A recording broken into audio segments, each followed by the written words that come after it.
beautiful people, my name is Shelby. Welcome to my channel. Today I'm going to be giving you some travel tips for going to another country. First things first, keep several copies of your passport. If you lose this, someone steals it, all you have to do is go to the American embassy in whatever country you're in and they'll replace it for you. It'll take a couple days, but you need a copy of your passport to make it go a lot smoother. I have 3 copies of my passport. Actually, I have 5.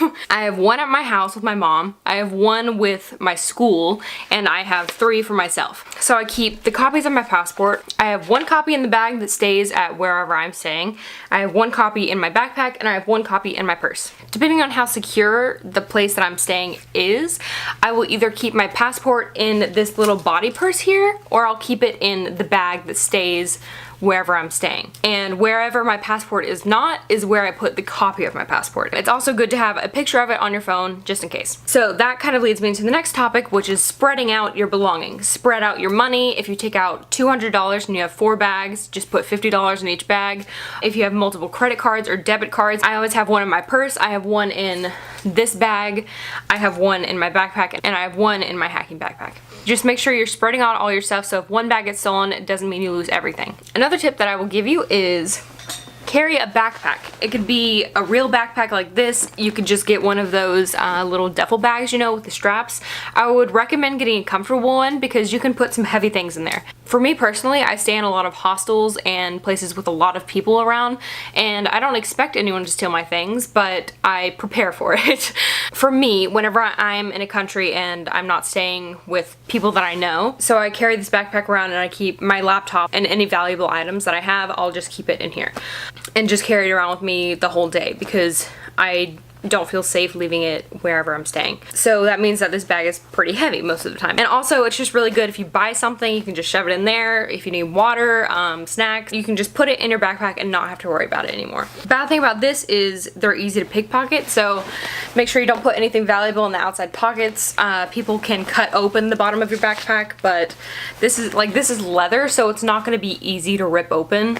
For packing, no matter how long you're staying, unless it's like under a week, I would recommend packing for a week or a week and a half. If you're going to stay somewhere for like 3 months, you don't need 3 months worth of clothes. For me, I hate checking my bags. I always try and make sure that I just bring carry-ons with me because I don't want my stuff to get lost, especially if I'm going on a trip like I'm about to go on where I'm going to 9 different countries. I don't want my bag trying to follow me around to all these Airbnb locations. Like, I don't know how I would get my bag back if it got lost. In the case of my hacking backpack is too big or too heavy for me to carry on the plane with me, I just make sure that I keep all my essentials in this bag so that I can be sure to have everything that I need in case that bag gets lost forever. So in this bag, I always keep valuable items. Also for liquids, I just don't want to have to worry about it. For me personally, I have like a laptop, I have cameras, I have a lot of technology that I'm gonna have to take out at security. I don't want to have to worry about liquids because I don't want to hold up the line and people behind me because I hate it when people do that. I'll just buy toothpaste, shampoo, conditioner, and deodorant whenever I get there. You can get them for like $1 or the equivalent of $1 at whatever country you go to, I promise. For me, I only wash my hair like once a week, so it's not gonna be a big deal for me to get one of the little tiny shampoo and conditioner bottles.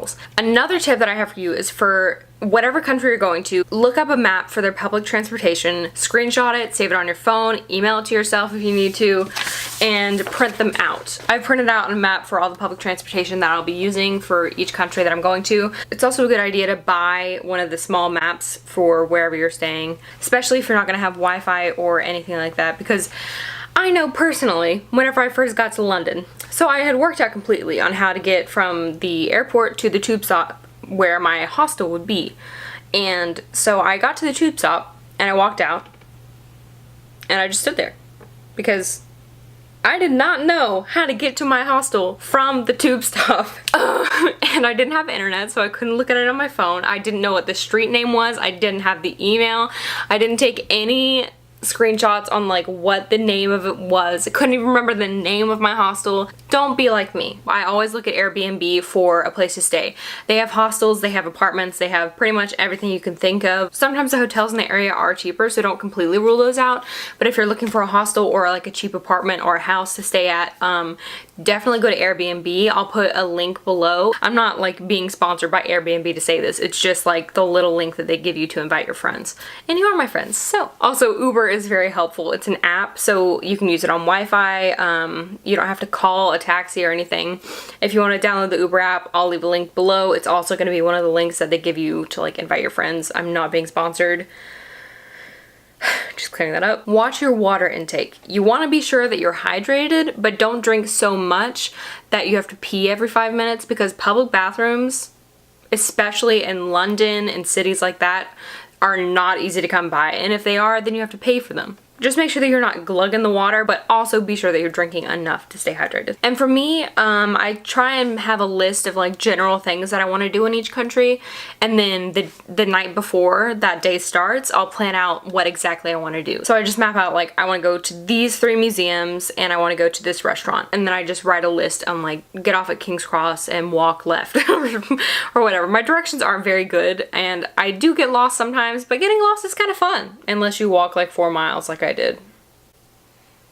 We don't talk about that. You know, if you run out of stuff to do, just go out.